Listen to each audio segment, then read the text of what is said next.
अनमोल मोती कार्यक्रम में आपका स्वागत है। ओम शांति। परमात्मा एक है। परमात्मा सत्य है और सत्य एक ही होता है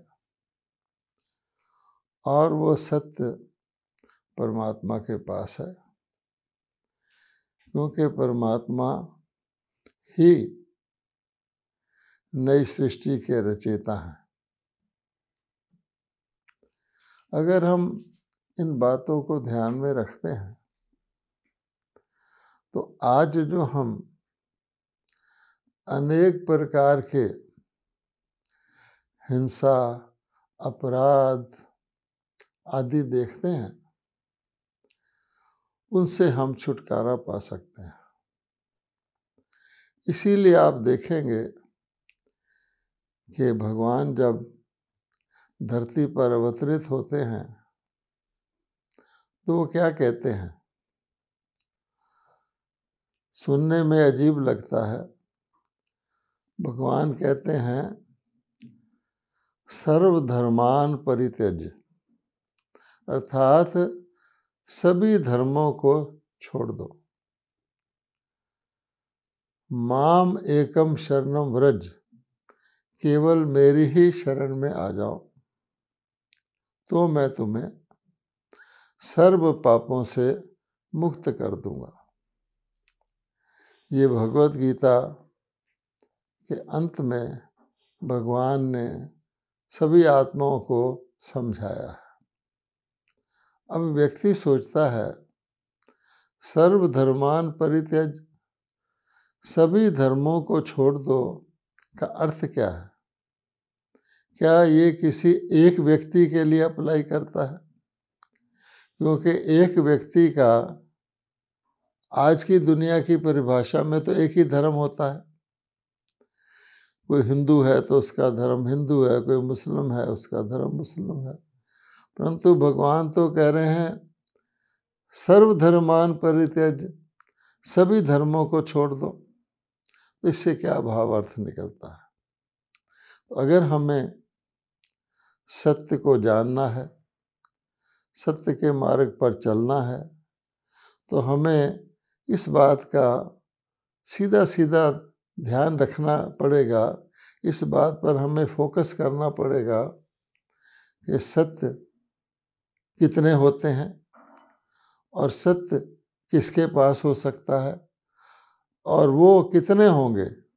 इसीलिए पुनः उसी बात पर आते हैं कि परमात्मा एक है, परमात्मा सत्य है, सत्य भी एक है और परमात्मा के पास ही वो सत्य है और हो सकता है। और यदि किसी काल में किसी समय पर इस सृष्टि के नाटक में मनुष्यों को सत्य का परिचय मिल सकता है अथवा मिलता है, तो उसी समय मिलता है जब स्वयं परमात्मा आकर के अपना परिचय और सत्य का परिचय देते हैं। और सत्य ही धर्म है, सत्य धर्म भी एक है, तभी मनुष्यों को उस धर्म का भी परिचय मिलता है। तो पहली बात यह है कि धर्म का अर्थ होता है धारणा। धर्म का अर्थ है मेरे जीवन के अंदर कितनी सत्य की धारणा है, कितनी धर्म की धारणा है, मेरा जीवन कितना सत्य युक्त है, उसी को हम धर्म कहते हैं।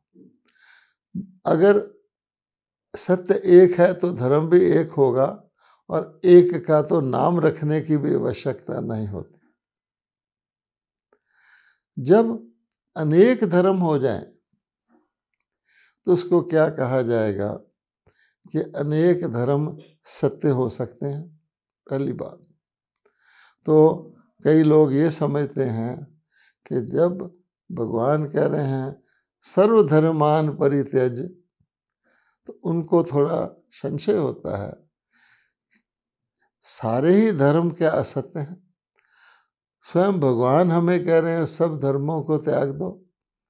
यही तो धर्म हमारे आधार हैं। इन्हीं धर्मों पर हमारी परंपराएं आधारित हैं। इन्हीं धर्मों पर हमारे समाज के रस्मों रिवाज आधारित हैं।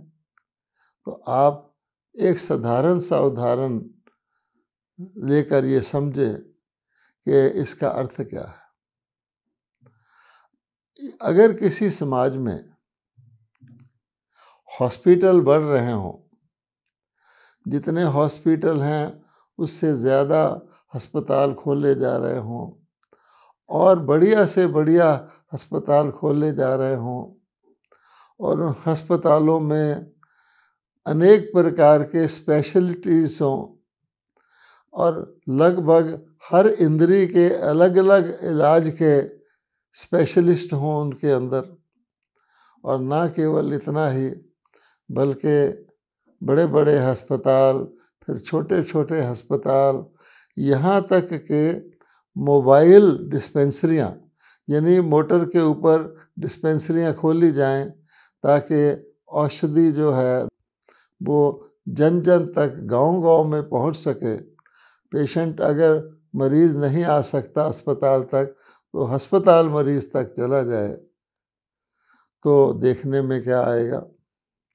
हम कहेंगे कि इस देश में या इस समाज में स्वास्थ्य की रक्षा के लिए बहुत बड़ी व्यवस्था है, बहुत अच्छी व्यवस्था है। और जो वर्तमान समय उस समय राज सत्ता होगी, जो सरकार होगी, तो हर सरकार में हेल्थ मिनिस्टर तो आज बहुत इम्पोर्टेंट हो गया है कि स्वास्थ्य का ध्यान रखना प्राथमिकता है। और हेल्थ मिनिस्टर क्या करेगा?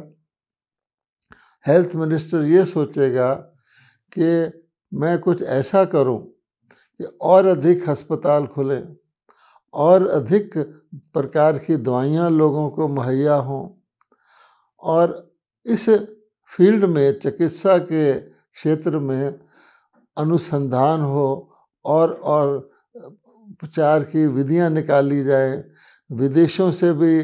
और हर प्रकार के भारत के अंदर हम जानते हैं अनेक प्रकार के उपचार हैं, आयुर्वेदिक भी है, मॉडर्न मेडिसिन भी है, नेचर क्योर भी है, यूनानी भी है, इत्यादि इत्यादि। हर प्रकार को प्रोत्साहन दिया जाए ताकि हमारे जनता को ये औषधि और बीमारियों का इलाज उपलब्ध हो। तो सभी इसी दिशा में काम करते हैं। और भारत सरकार ने तो इतना बड़ा हमारा देश है, भारत सरकार को इस पर गर्व है कि आज भी भारत के सरकारी अस्पतालों में जनसाधारण को चिकित्सा मुफ्त में बिना शुल्क के उपलब्ध है, यहाँ तक कोशिश करते हैं। लेकिन अगर आप इसको एक दूसरे दृष्टिकोण से देखें कि अस्पतालों का बढ़ना, ज़्यादा अस्पतालों का खुलना, अनेक अनुसंधान होना और नई नई दवाइयाँ आना, नई नई बीमारियाँ भी निकलना, क्या ये समाज के, मानवता के स्वास्थ्य का चिन्ह है या उसमें रोग बढ़ने का चिन्ह है? क्या हम उस समाज को रोग मुक्त समाज कहेंगे जहाँ अस्पताल की औषधि की आवश्यकता ही ना हो, या उस समाज को हम कहेंगे कि ये यहाँ बहुत ज़्यादा स्वास्थ्य के लिए ध्यान रखा जाता है, हर प्रकार के उपचार की उपलब्धि है, उसको कहेंगे? तो अगर आप बिल्कुल न्यारे होकर के देखेंगे, अगर व्यक्ति का सारे जीवन काल में जन्म से लेकर अंत तक उसका स्वास्थ्य ठीक रहे, उसकी काया निरोगी रहे और उसकी आयु पूरी हो, किसी प्रकार का, यहाँ तक कि जिसको हम एक्सीडेंट कहते हैं, दुर्घटनाएं भी ना हो जिससे किसी की अकाल मृत्यु हो जाए, क्या उस समाज को आप श्रेष्ठ समाज कहेंगे? या उसको जिसमें दिनों दिन हर गली मोहल्ले में केमिस्ट का दुकान हो और उस दुकान में आप देखें तो इतनी सारी, इतने प्रकार की हर अंग के उपचार के लिए दवाइयाँ हैं शायद शरीर के अंदर उतनी इंद्रियां नहीं होंगी जितने प्रकार की दवाइयाँ हर इंद्री के लिए उपलब्ध हैं, फिर भी रोग बढ़ता जा रहा है, मर्ज बढ़ता गया जूझो दवा की। तो यही बात धर्मों पर भी आती है। जब हम कहते हैं यदा यदाय धर्मस्य ग्लानिर, तो धर्म ग्लानि का अर्थ क्या है? धर्मों की संख्या में वृद्धि, धर्मों की विविधता में वृद्धि, धर्मों के और धर्म गुरुओं में वृद्धि, धर्मों के मठ पंथ समाजों में वृद्धि, और उसी के अनुपात में धर्म के शास्त्रों में वृद्धि, धर्म की पद्धतियों में वृद्धि। तो ये कोई धर्म के बढ़ने की निशानी नहीं है, धर्म के फैलने की निशानी नहीं है, बल्कि धर्म गलाने की निशानी है कि एक सत्य धर्म जिसको धारणा कहते हैं, उससे हटकर आज व्यक्ति अपने आप को किस तरह से अपने आप को धार्मिक गिनता है कि मैं इस धर्म का अनुयायी हूँ। फिर उस धर्म के अंदर भी ब्रांचेस, सब ब्रांचेस होती हैं, शाखाएं उपशाखाएं होती हैं। मैं इस धर्म के इस शाखा का अनुयायी हूँ। इस प्रकार से व्यक्ति अपने आप को धर्म से आइडेंटिफाई करता है, और उसके बावजूद जो भी धर्म है उनके अंदर जो धारणाएं बताई हुई हैं उनका उसको कोई ध्यान ही नहीं होता। बहुत सारों को तो अपने धर्म ग्रंथों में क्या लिखा है उसका भी परिचय नहीं होता। वो किसी पंडित, पुजारी, मौलाना, पादरी को बुला करके अपने कथा भी करवाते हैं, धर्म कथाएं करवा लेते हैं, शास्त्रों का पाठ करवा देते हैं। अनेक धर्म स्थान बने हुए हैं भिन्न भिन्न धर्मों के, और अपने अपने नियम के अनुसार व्यक्ति चर्च में जाता है, गुरुद्वारे में जाता है, मंदिर में जाता है, और यह समाज अनेक प्रकार के धर्म स्थानों पर जाता है।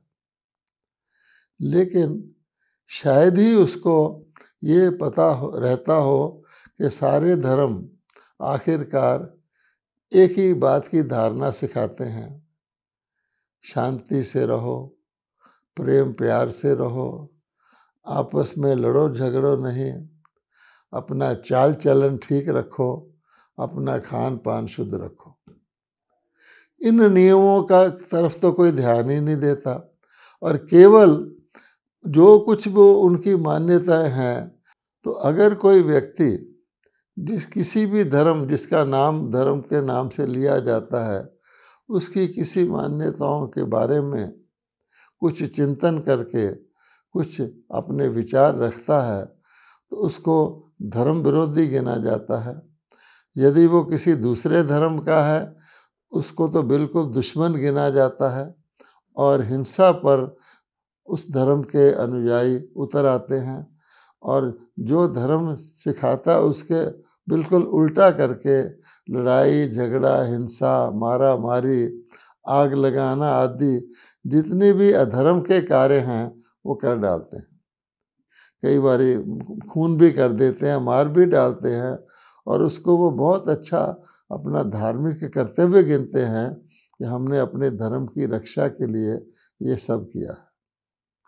और इसी प्रकार एक ही धर्म के अंदर भी उस धर्म की जो चली आ रही पद्धतियां हैं, मान्यताएं हैं, रूढ़िवाद है, रिचुअल्स हैं, उसके बारे में अगर कोई व्यक्ति प्रश्न उठाता है, वो अपने धर्म का होते हुए भी वो उसका दुश्मन गिनने लग जाते हैं। अर्थात जो धर्म सिखाता है कि सहनशीलता रखो, प्रेम प्यार से रहो, धैर्यता रखो, सदा सबके लिए सद्भावना रखो, बिल्कुल उसका उल्टा कर्म आज के धर्मों वाले करते हैं। कहीं भी आप जा कर के देख लेंगे।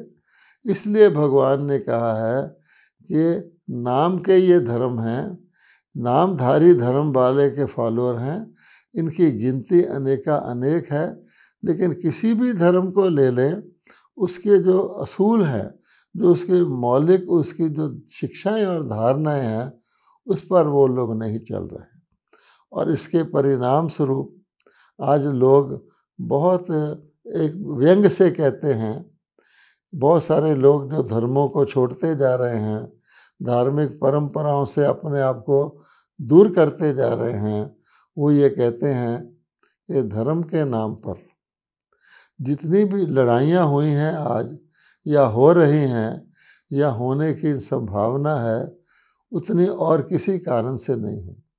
तो अब देखिए कि हम धर्म का नाम बदनाम कर रहे हैं, परमात्मा का नाम बदनाम कर रहे हैं, और हम समझते हैं हम धर्म के रक्षक हैं।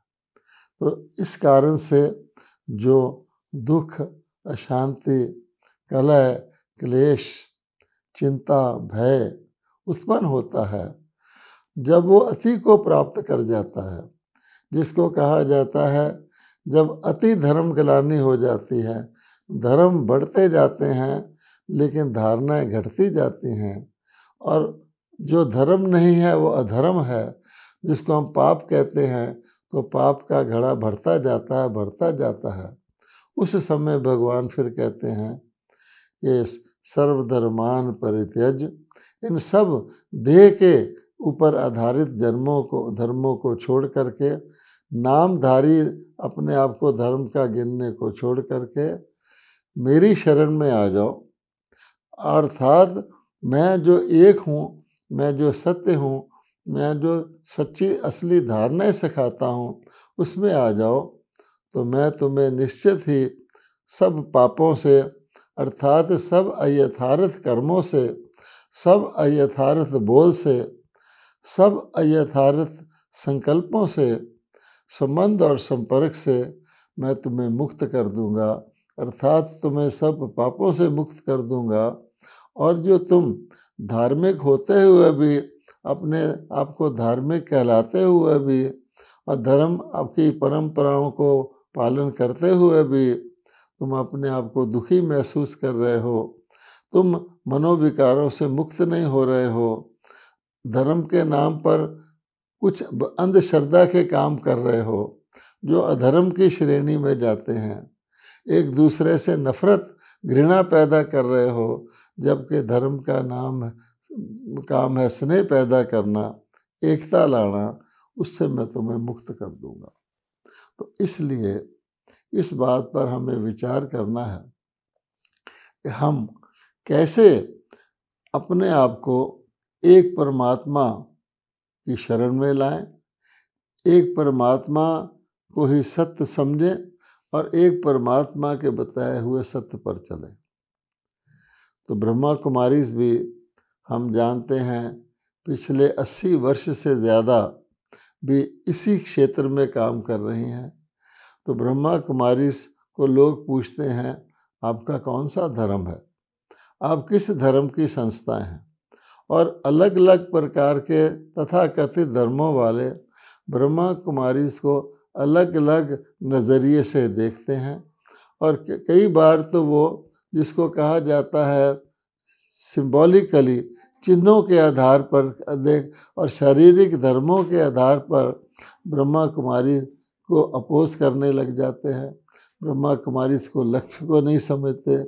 हिंदू कहते हैं ब्रह्मा कुमारी हिंदू नहीं है, दूसरे कहते हैं कि ब्रह्मा कुमारी का कोई धर्म ही नहीं है, ये कौन से शास्त्र को मानती हैं, आदि आदि आदि।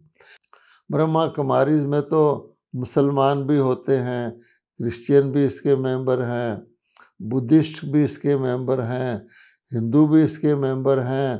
तो ये तो एक प्रकार से किसी भी धर्म को मानती नहीं, इनको क्या कहा जाए। और इनके जो ब्रह्मा कुमारीज कुमार बनने वाले हैं वो सारे विश्व में हैं, सभी देशों के लोग हैं, उनमें चीनी लोग भी हैं, जापानी भी हैं, मुस्लिम कंट्रीज़ के लोग भी हैं, क्रिश्चियन भी हैं, काले भी हैं, गोरे भी हैं। आखिर ये ब्रह्मा कुमारीज क्या है? और इसी कारण से कई लोग जो ब्रह्मा कुमारीज का मूल लक्ष्य है मानव एकता लाना, विश्व में एकता लाना, एक परमात्मा का परिचय देना, एक परमात्मा की तरफ सबको इकट्ठे करना, एकता लाना और सत्य का बोध कराना, इससे लोग वंचित रह जाते हैं।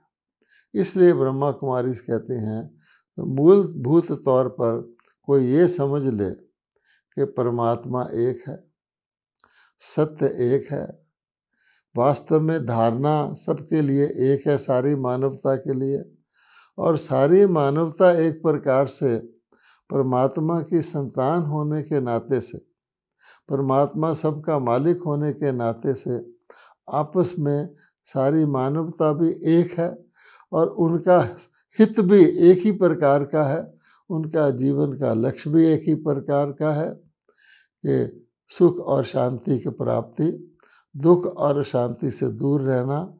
और उसके लिए जो प्रैक्टिकल लाइफ में, व्यवहारिक जीवन में जो मूल बातें ब्रह्मा कुमारी सिखाती हैं, अगर किसी की समझ में आ जाए कि ऐसा कौन सा मूल आधार हो सकता है और है, जिसके आधार पर पिछले 80 वर्षों में ब्रह्मा कुमारी ने ये साबित कर दिया है, सारी दुनिया उसको देख सकती है कि किस प्रकार से सारी दुनिया के, किसी भी देश के, किसी भी रेस के, किसी भी वर्ग के, किसी भी कल्चर के, किसी भी धर्म के लोग ब्रह्मा कुमारी में शामिल हैं और एक दूसरे के साथ बहुत प्रेम प्यार से रहते हैं।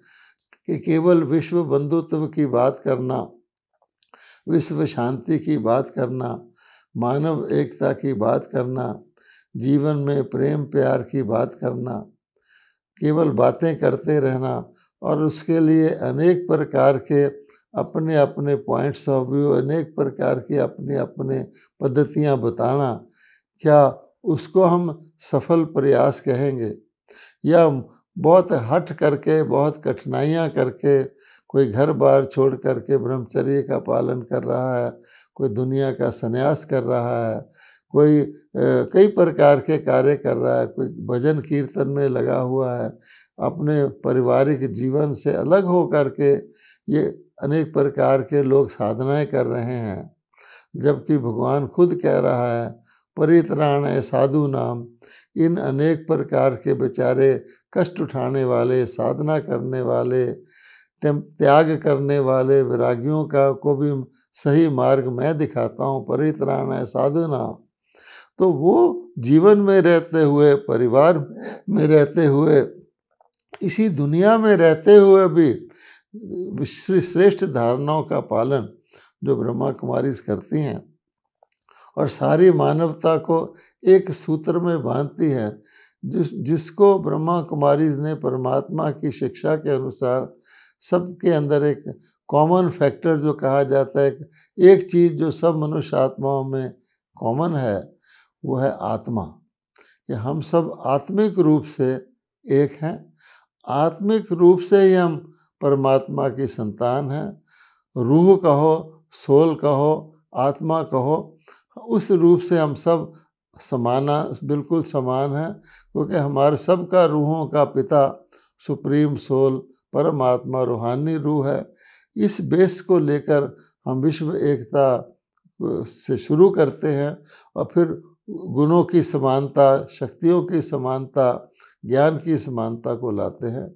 सार में यह है कि कोई व्यक्ति अगर ये जानना चाहे तो सीधा उसके प्रत्यक्ष को क्या प्रमाण कि सारे विश्व में आज ब्रह्मा कुमारी में ने 99.9% लोग जो अपने अपने गृहस्थ व्यवहार में रहते हैं, अपने अपने कारोबार में रहते हैं, अपने अपने देश में रहते हैं, वो सब मिल कर के एक हो कर के उस सुख शांति के जीवन में अनुभूति कर रहे हैं। हम क्यों ना करें? इसके बारे में हर एक को कम से कम समीप आ करके ब्रह्मा कुमारी कौन है, क्या सिखाती हैं, इसको जानना चाहिए। ओम शांति।